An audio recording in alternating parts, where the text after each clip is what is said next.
ከሰኞ በኋላ ሀገሪቱ ኦፊሻሊ መንግስት አልባ ትሆናለች። ይህንን ተከትሎ ሀገራችን ምን ይገጥማት ይሆን? ሚዲያዎች፣ ፋኖና ሌሎች ተፋላሚ ኃይሎች ምን ማድረግ አለባቸው? በዚህ ዙሪያ የምንለው አለን። ሰኞ ጠዋት አማራ ክልል ተብሎ በሚጠራው ቀጠና ምርጫ ቦርድና ብልጽግና ሁለት አደገኛ ድራማዎችን ሊሰሩ እንደሆነ መረጃ ደርሶናል። ወደ እናንተ እናደርሳችኋለን። ፋኖ በድራማው ዙሪያ መግለጫና ማስጠንቀቂያ አውጥቷል። እሱንም የምንነግራችሁ ይሆናል። ዓለም አቀፍ ሚዲያዎች ከብዙ ዓመታት በኋላ አብይን ማጣጣል ጀምረዋል። ምርጫ ላይም አቋማቸውን አሳይተዋል። ስለ ኢትዮጵያ ስጋታቸውን ገልጸዋል። ምን አሉና ቀጣይ ስኛ ምን ማድረግ አለብን የምንለውን ወደ እናንተ እናደርሳለን።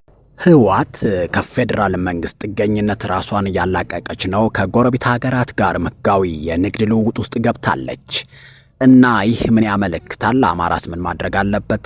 መረጃውን እናደርሳችኋለን።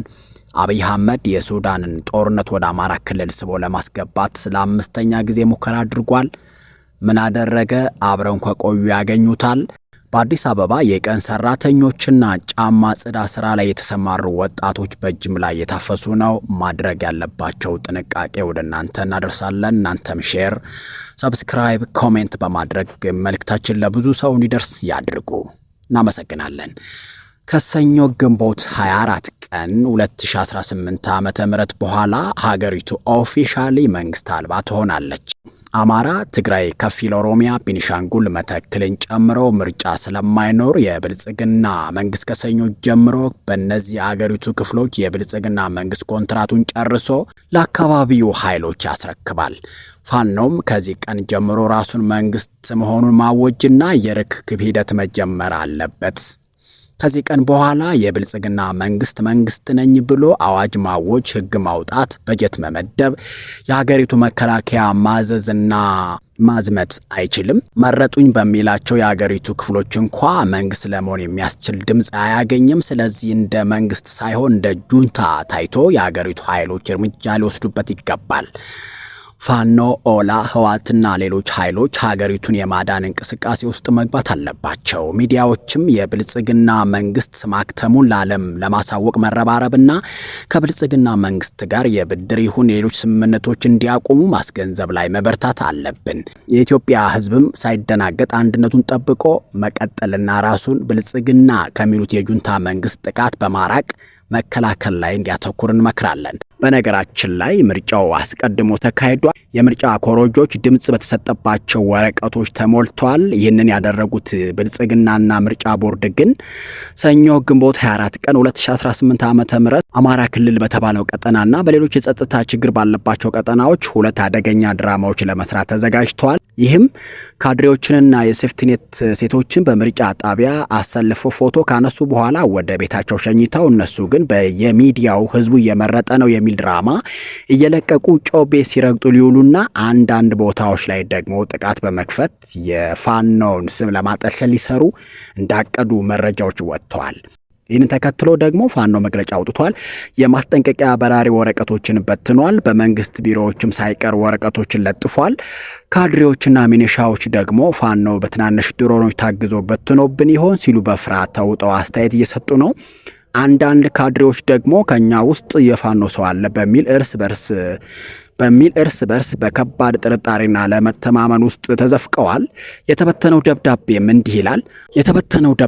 እንዲህ ይላል። አገዛዙ ምርጫ አደርግበታለሁ ባለበት ዕለት በየምርጫ ጣቢያው የትኛውም ሰው ተሰብስቦ እንዳይገኝ ቢገኝ በሚወሰድበት የከባድ መሳሪያ እርምጃ ኃላፊነቱን ራሱ ይወስዳል ይላል እና ውድ አማራውያን ወደ ምርጫ ጣቢያ አትውጡ ለማለት እንወዳለን። የአብይ አገዛዝ መውደቁ እንደማይቀር ያረጋገጡ መንግስታት በሚዲያቸው አማካኝነት አብይ አህመድ ላይ ምርጫውን ተንተርሰው መሳለቅ ጀምረዋል። በግንቦት 24 ቀን 2018 ዓ.ም ለሚካሄደው ጠቅላላ ምርጫ አስቀድመው የኢትዮጵያ ምርጫዎች እውነተኛ ዴሞክራሲያዊ ውድድር ሳይሆን የመንግስት ስልጣን ለማጠናከር የሚያገለግሉ ብቻ ሳይሆኑ አገሪቱን አደገኛ ሁኔታ ውስጥ የሚያስገባ ነው ብለዋል። ብሔራዊ ምርጫ ቦርድ ገለልተኛ ሳይሆን በመንግስት ቁጥጥር ስር ያለ የመንግስት ተላላኪም እንደሆነ ዘግበዋል። የሚገርመው ደግሞ እውነተኛ ተቃዋሚ ፓርቲዎችን በቢሮክራሲ በጫናና በእስር በመገደብ የወረቀት ተቃዋሚዎችን ብቻ ፈቅዷል ማለታቸው ነው። የውጭ ትላልቅ ሚዲያዎች በአማራ፣ በኦሮሚያ፣ ትግራይ ምርጫ የለም ሲሉም ዘግበዋል። በሌሎች ሀገሪቱ ክፍሎችም ሐሰተኛ ምርጫ ነው የሚካሄደው ብለዋል። በተለያዩ ቦታዎች የተከሰቱ ግጭቶችን በካርታ በማሳየት ኢትዮጵያ በብሔርና በጎሳ እየተበላች እንደሆነና ልትፈርስ የተቃረበች እንደሆነም አስጠንቅቀዋል። የውጭ ሚዲያዎች ኃይል ዲፕሎማሲ ነው የምንለው ዝም ብለን አይደለም። ዓለም የምትገዛው ለጉልበት ብቻ ነው። የፋኖ ምት በብልጽግና ላይ ሲበረታ ወዳጆቹ ኤምራቶች ሳይቀሩ ፊታቸውን እንደሚያዞሩበት እሙን ነው። ከኛ የሚጠበቀው ለዓለም አቀፉ ማህበረሰብ መረጃዎችን ማድረስ፣ ምታችንን ደግሞ ብልጽግና ላይ ማሳረፍ ነው።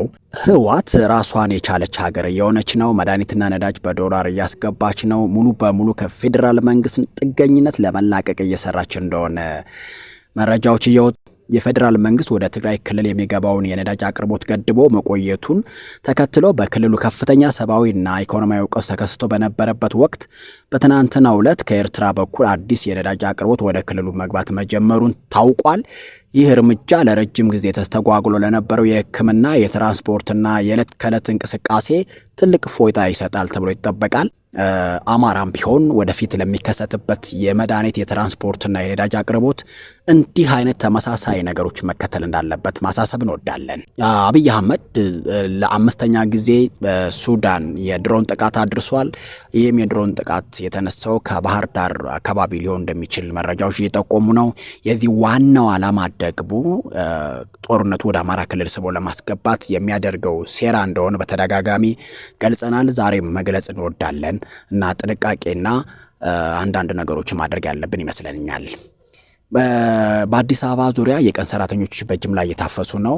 በጫማ ጽዳት ላይና በቀን ስራ ላይ የተሰማሩ አማራዎችና የደቡብ ተወላጆች በከፍተኛ ሁኔታ እየታፈሱ ነው። ስለዚህ ላልተወሰነ ጊዜ የቀን ሰራተኞች በስራ ቦታ መፈለጊያ ቦታ ላይ ባይገኙ የተሻለ ነው ማለት እንወዳለን።